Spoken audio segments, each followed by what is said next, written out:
තාත්තා වැදලා ඉන්නේ බිරිඳත් මගේ හිතට වැදුනා. ලස්සනයි. මෑත් එක්ක මට ගමනක් යන්න පුළුවන්. මට මෙයා ගන්න හිතුණා. ඉතින් ඔබතුමාට මේ අස්පනා පිටම තියෙනවනේ. තියෙනවා නේද අස්පනා පිටම? මේ තරුණ ළමයා මට කැමති වෙයිද? කුලෙන් උසස් ළමයෙක්. ඒ ළමයා වසී ගුරුකමකින් මම ගෙදර ගෙනාවා. අදටත් මගේ බිරිඳ විදියට ඒ ළමයා දැන් අවුරුදු 15ක් තිස්සේ මාත් එක්කම ඉන්නවනේ. තවටත් මොනවටද සාක්? වසී ගුරුකමක් කියන්නේ යන්ත්‍ර මන්ත්‍ර තන්ත්‍ර ක්ෂේත්‍රයේ හෝඩියේ පන්තියේ තියෙන පාඩම. කුලප්පු වෙන්න ඕනේ නෑනේ මේකේ. මේකේ වැළලෙන්න ඕනෙත් නෑ. අපි කුලප්පු වෙන්න ඕනේ අදාළ වැඩේ කරන තැනට. ඒ ළමයාට සාධාරණයක් වෙන විදියට. හරකා නෙවෙයි, එළුවා නෙවෙයි, මොන යකෙක්වත් පූජා කරන්න ඕනේ නෑ. ලංකාවේ නෙවෙයි ලෝකේ කොන මොන දිබ්බාගේ හිටියත් ඒ දවස් 3 නම් දවස් 3නේ. ඒ දින 3න් වැඩේ ආවර කරලා දෙන්න ඕනේ. නැත්තම් බාර නොකර ඉන්න ඕනේ. මේ දෙවියන්ගේ අඩවියනේ. දෙවියන්ගේ තීන්දුව. මේ දෙවියන්ගේ තීන්දුව අපි අනිවාර්යෙන් මේ ළමයිට අරන් දෙන්න ඕනේ. අපි ඒකට බැඳිලා ඉන්නවා. ඒ බැඳීමෙන් වැඩ කරනකොට අපිට හොර බොරු වංචා ඒ කිසිම දෙයක් කරන්නට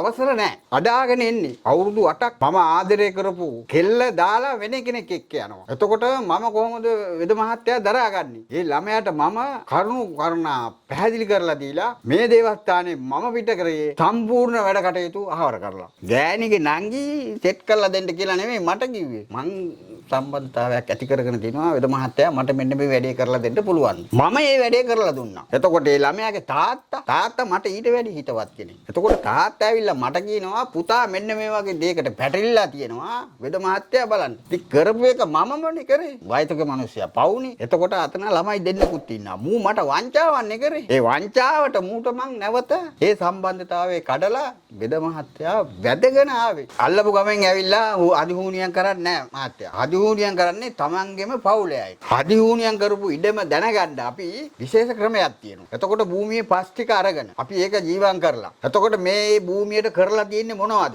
ඒක හරියාකාරවම හරියටම බලා ගන්න ඕනේ. එතකොට අපිට පුළුවන් ඒකට පිළියම් යොදන්න. 4 කොන 8 කොන 12 කොන ආරක්ෂා කරලා මේ භූමිය සම්පූර්ණම සුද්ධ කරලා මේ භූමියට ආරක්ෂාව දෙන්න ඕනේ. එතකොට මේ මිනිස්සුන්ට ජීවත් වෙන්න පුළුවන් වපසරිය හදන්න අපි වැඩි පිළිවෙල. පොතු කබර රෝගය හැදෙන්නේ පුතේ පෙර පව් වලට. ඒ පව් ගෙවන්න බැරුව තමයි අද සමාජෙ මූණ දෙන්න බෑ. එතකොට ළමයෙක් ඉන්නවනම් ඒ ළමයා කසාද පතින්න බැරි තත්ත්වයට උදා වෙනවා. මොකද ඒ ළමයාට ඒ ලෙඩේ එයි කියලා. බයට. දැන් මම මේකෙන් හොයාගෙන තියෙනවා මේ පොතු කබර රෝගය කියන්නේ මිනිස්සුන්ට ඇති වෙන දිලීරයක්. ඒ දිලීරය සම්පූර්ණ මර්ධනය කරලා මංගව තිනවා නැතිවිච්ච හැම නැවත ගෙන්න ගන්න පුළුවන් තෙල් එකක්. එතකොට මේ තෙල් එක හිදින්න සෑහෙන බෙහෙත් ප්‍රමාණයක් යනවා. මේ සම්පූර්ණ ඒවා හොයාගෙන මම මේ තෙල හිදිනවා මේ ළමයි යහපත් සමාජයකට නිරෝගිමත් ළමෙක් විදිහට යවන්න පුළුවන්. යන්ත්‍ර මන්ත්‍ර තන්ත්‍ර ක්ෂේත්‍රයේ මේ ක්ෂේත්‍රයේ කරන්න පුළුවන් ඕනෑම වැඩ කටයුත්තක් මම අනිවාර්යයෙන්ම ඉෂ්ට සිද්ධ කරලා දෙනවා. ඕනම වැඩක්.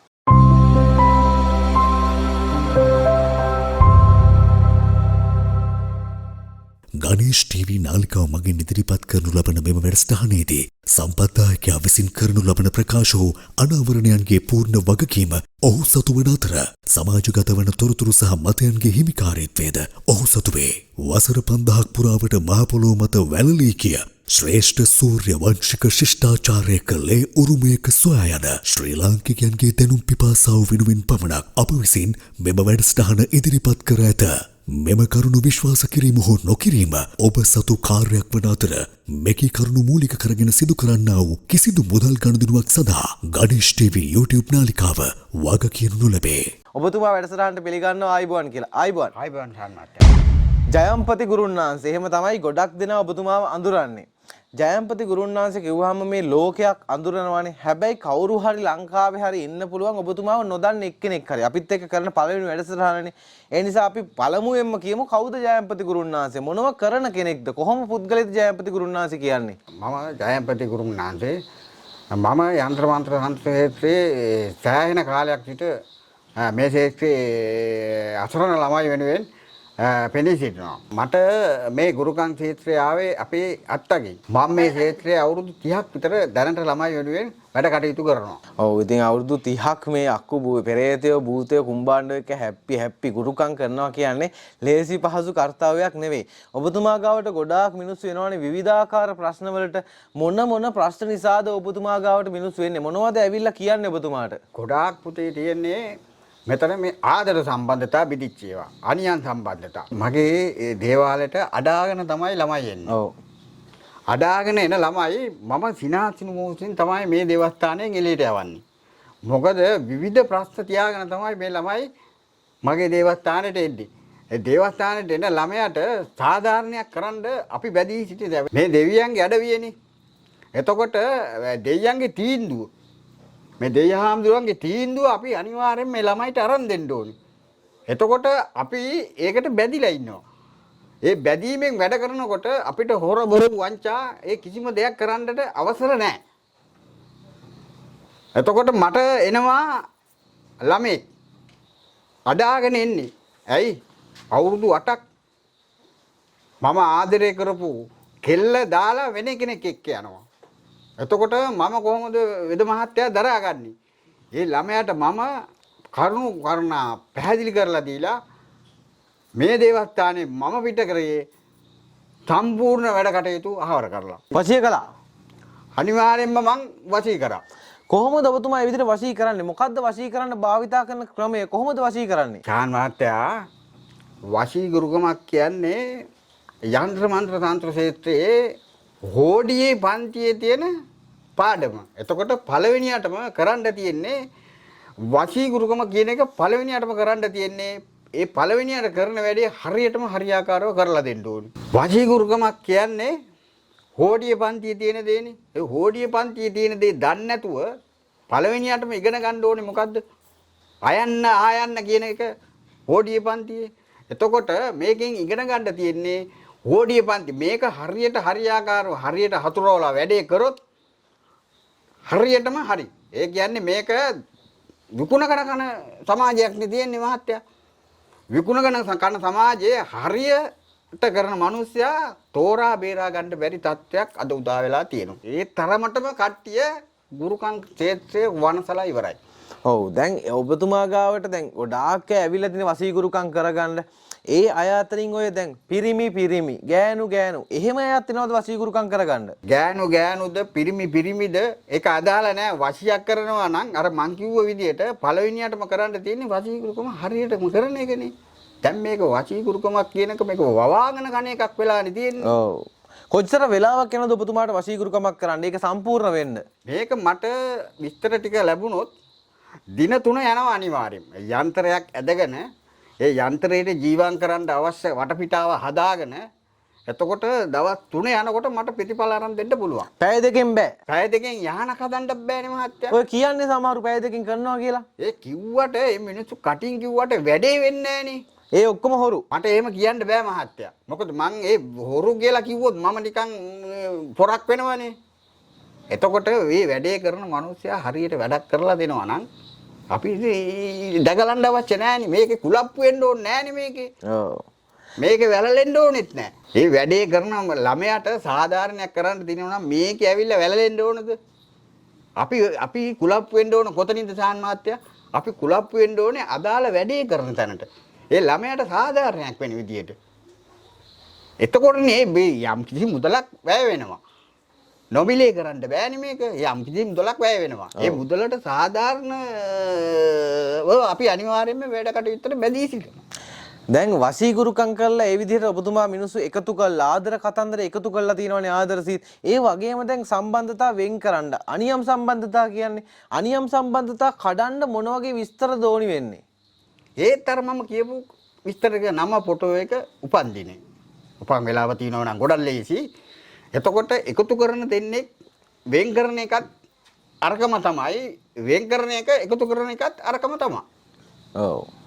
එතකොට දැන් විදේශගත රටක ඉන්නවා කියලා එක වෙනස් වෙන්නේ නැද්ද? පිට රටක ඉන්නවා මේ සමුද්‍රයෙන් එහා පැත්තේ දින කාල සීමාවල් නැත්තම් අවශ්‍ය කරන දේවල් ඒවා වෙනස් වෙන්නේ නැද්ද පිට රටයට කරනකොට? විදේශ රටක හිටියත් ලංකාවේ නෙවෙයි ලෝකේ කොන මොන දිබ්බාගේ හිටියත් ඒ දවස් 3 නම් දවස් 3නේ. එතකොට අපි වශී ගුරුකමක් කරන්නේ නමටනේ. නැත්තම් රූපෙට. එතකොට රූපෙටයි නමටයි කරනකොට දින 21 දින 22 එතකොට දින 14 දින 3 නම් දින 3යි. ඒ දින 3ෙන් වැඩේ ආවර කරලා දෙන්න ඕනේ. නැත්තම් බාර නොකරන ඉන්න ඕනේ. ඔබතුමා හැම දින 3ෙන් අනියම් සම්බන්ධතාවයක් කඩලා සාර්ථක කරපු වැඩක් ගැන අපිට උදාහරණයක් පැහැදිලි කරන්න බැරිද? මට අනියම් සම්බන්ධතාවයක් ඇති කරගන්න ඒ ළමයා ඇවිල්ලා මට ඒ වැඩේ බාර දුන්නා. මං ඒ ළමයාට මගේ හිතවත් ළමයෙක් එයා මොකද්ද කිව්වේ? අනියන් සම්බන්ධතාවයේ කාගේද වෙන කාගේවත් නෙවෙයි ගෑණිගේ නංගිත් එක්ක. ගෑණිගේ නංගි සෙට් කරලා දෙන්න කියලා නෙමෙයි මට කිව්වේ. මං සම්බන්ධතාවයක් ඇති කරගෙන තිනවා වෙද මහත්තයා මට මෙන්න මේ වැඩේ කරලා දෙන්න පුළුවන්. මම මේ වැඩේ කරලා දුන්නා. එතකොට ඒ ළමයාගේ තාත්තා මට ඊට වැඩි හිතවත් කෙනෙක්. එතකොට තාත්තා ඇවිල්ලා මට කියනවා පුතා මෙන්න මේ වගේ දෙයකට පැටලිලා තියෙනවා වෙද මහත්තයා බලන්න. ඉතින් කරපු එක මමමනේ කරේ. ඒක ආපිට මම නැවත අර වයසක මිනිස්සයා පවුනේ. එතකොට අතන ළමයි දෙන්නෙකුත් ඉන්නවා. මූ මට වංචාවන්නේ කරේ. ඒ වංචාවට මූට මං නැවත ඒ සම්බන්ධතාවයේ කඩලා වෙද මහත්තයා වැදගෙන ආවේ තාත්තා. ඇයි? මම දන්නේ නැහැ. ඉතින් ඒක අය මිනිස්සයා මට ඒ දීපු දේ හින්දා තමයි මං අර හිතවත්කමට මේ වැඩේ කරලා දුන්නා. බලනකොට මේ මිනිස්සයා මගේ හිතවතෙක්. මේ ගම්තනවල කටකතාවක් තියෙනවා. ඔබතුමාට වසීගුරුකමක් කරන්න ඒ හැටි වෙලාවක් කියන්නේ නැහැ. ඔබතුමාගේ බිරිඳ පවා ඔබතුමා වසී කරගෙන තමයි කසාද බැඳි කියලා මේ මිනිස්සු කියනවා. ඇත්තද ඒක? ඉතින් ඔබතුමාට මේ අස්පනා පිටම තියෙනවනේ. තියෙනවනේ අස්පනා පිටම. ඉතින් මම දැනට බැදලා ඉන්නේ බිරිඳත් මම සෑහෙන කාලෙකින් තිස්සේ මම දැක්ක හින්දා මට මෙයා ගන්න හිතුණා. ඉතින් මම හිතට වැදුනා. මගේ හිතට වැදුනා. ලස්සනයි. මෑත් එක්ක මට ගමනක් යන්න පුළුවන්. ඒකින්ද මම මගේ ශාස්ත්‍රයේ උපයෝගී කරගෙන අදටත් මගේ බිරිඳ විදියට ඒ ළමයා ඉන්න මහත්තයාට සාක්කිත් එක්කම ඔප්පු කරන්න. වසී කරන්න ඕනේ උනේ. ඒ කියන්නේ දැන් සාමාන්‍යයෙන් ඔයාට කැමති වුණා නම් එයා වසී කරගන්න ඕනේ නෑනේ. කැමති නම් මං ඔයාට කැමති, ඔයා මට කැමති දැව්ව අපි කසාද බඳමුකෝ ඕන්නේ එක් කරගෙන ආවා. එහෙමනේ.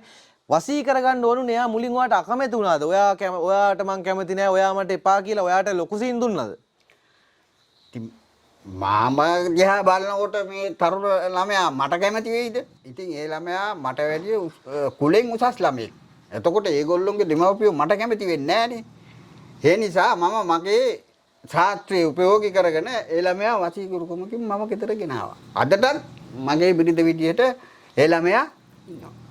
දැන් වසීගුරුකමක් කළාම ගොඩක් දෙනෙක්ට බයයිනේ. මේ වසියක් කරලානේ ගෙනාවේ කෘතිමයිනේ. බලෙන් තමයි වසී කරගෙන තියෙන්නේ. එතකොට මේක ටික කාලෙකින් කැඩෙයි. නැත්තම් පහු වෙනකොට කොහු වෙලා ආදරේ නැති වෙලා යයි. ඔබතුමා ජීවමාන සාක්ෂියක් තියෙනවනේ. ඔබතුමාම කියන්න ගෙනාපු මුල් කාලේ වගේ ආදරෙන් ඉන්නවද? අදටත් ඒ වගේම ආදරේද? නැත්තම් දැන් වෙනස් වෙලා බඩිනවද? කොසු වලින් ගහනවද? එහෙම කියලා කියන්න කෙලින්ම. මේක සදාකාලිකවම කරන්න පුළුවන් වසීගුරුකම. මේක කපන්න බෑ. දැන් මට විරිද දැන් අවුරුදු 15ක් තිස්සේ මාත් එක්කම ඉන්නවනේ. තවටත් මොනවටද සාක්ෂි? අනිවාර්යෙන් ඉතින් දැන් ඔය කෙනෙක්ට බයක් තියෙනවා නම් තමන්ගේ ආදරය කරන කෙනා වසී කරලා ගෙනාවොත් එයා යයි කියලා බය වෙන්න කිසිම හේතුවක් නැහැ. බය වෙන්න කිසිම දෙයක් නැහැ. එයා ජීවිත කාලය පුරාවටම ඔයා ළඟ ආදරෙන් ඉන්නවා. ඒක තමයි සැබෑ යථාර්ථය. දැන් සමහර අය දේවාල වලට ගිහිල්ලා රැවටිච්ච මිනිස්සු, දේවාලට ගිහිල්ලා අහුවෙච්ච මිනිස්සු ගොඩාක් දෙනා කියනවා මේ දේවාලයට ගියාම වසීගුරුකමක් කරගන්න හරකෙක් නිදහස් කරන්න ඕනි කියනවා. එළුවෙක් නිදහස් කරන්න ඕනි කියනවා. ඇත්තටම මේ දේවල් කරන්න ඕනිද මේ වසීගුරුකමක් කරගන්න? වසීගුරුකමක් හරියට කරනකොට මම අර කලින් කිව්වා වගේ හරක පූජා කරලා හරි, එළුවා පූජා කරලා හරි, මොකා පූජා කරලා හරි වැඩේ සාර්ථක වෙන්නේ නැත්තම් මොකා පූජා කරත් වැඩක් තියනවද සාන් මහත්තයා? වසීගුරුකමක් කරන්න හරක නෙවෙයි, එළුවා නෙවෙයි මොන යකෙක්වත් පූජා කරන්න ඕනේ නැහැ. හරියට වැඩක් කරනවා නම් දැන් උගත් කෙනෙක් ගාවට යන්න ඕනේ. එතකොට තමයි ඒක નિયમિතව ඔයගලන්ට කරගන්න පුළුවන්. නිකන් බොරුකාරයෝ ගාවට ගිහිල්ලා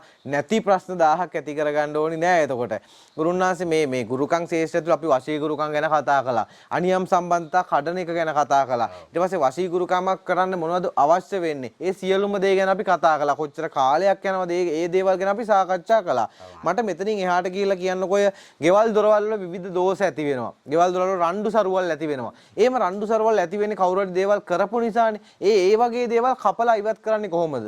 භූමි දෝෂයක් කියන්නේ කරපු දෙයක්. අල්ලපු ගමෙන් ඇවිල්ලා අදිහූනියම් කරන්නේ නැහැ මහත්තයා. අදිහූනියම් කරන්නේ Tamanගෙම පවුලේයි. අදිහූනියම් කරපු ඉඩම දැනගන්න අපි විශේෂ ක්‍රමයක් තියෙනවා.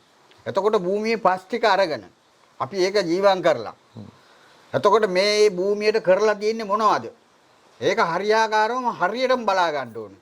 එතකොට අපිට පුළුවන් ඒකට පිළියම් යොදන්න. 4 කොන 8 කොන 12 කොන ආරක්ෂා කරලා මේ භූමිය සම්පූර්ණම සුද්ධ කරලා මේ භූමියට ආරක්ෂාව දෙන්න ඕනේ. එතකොට මේ මිනිස්සුන්ට ජීවත් වෙන්න පුළුවන් වපසරිය හදන්න අපි වැඩි කිව්වේ. කාගේ හරි නිවසක භූමියක මේ වගේ ප්‍රශ්න තියෙනවා නම් ඔන්න ඕගලන්ට හරියටම උත්තරයක් ලැබුණා. ඇයි තවත් බලාගෙන ඉන්නේ ඉතින්? ගුරුන්නාන්සේ මේ ගොඩාක් දැන් ඔබතුමා ගුරුන්නාන්සේ කිව්වට ඔබතුමාට වෙද මහත්තයා කියලාත් මේ මිනිස්සු කියනවානේ.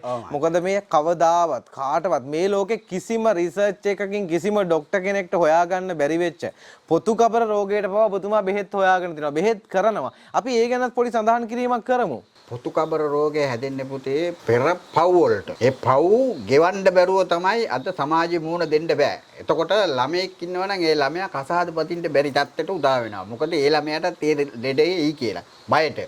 එතකොට අපි දැන් මම මේකෙන් හොයාගෙන තියෙනවා මේ පොතු කබර රෝගය කියන්නේ මිනිස්සුන්ට ඇති වෙන දිලීරයක්. ඒ දිලීරය සම්පූර්ණ මර්ධනය කරලා මංගාව තිනවයි නැති වෙච්ච හැම නැවත ගෙන්න ගන්න පුළුවන් තෙල් එකක්. එතකොට මේ තෙල් එක මම දෙනවා දින 21ක් දින 45ක් මාස එකහමාරක් දෙකක් ගාන්න ඕන කාල සීමාවක් දෙනවා. එතකොට මේ තෙල් එක හිදින්න සෑහෙන බෙහෙත් ප්‍රමාණයක් යනවා.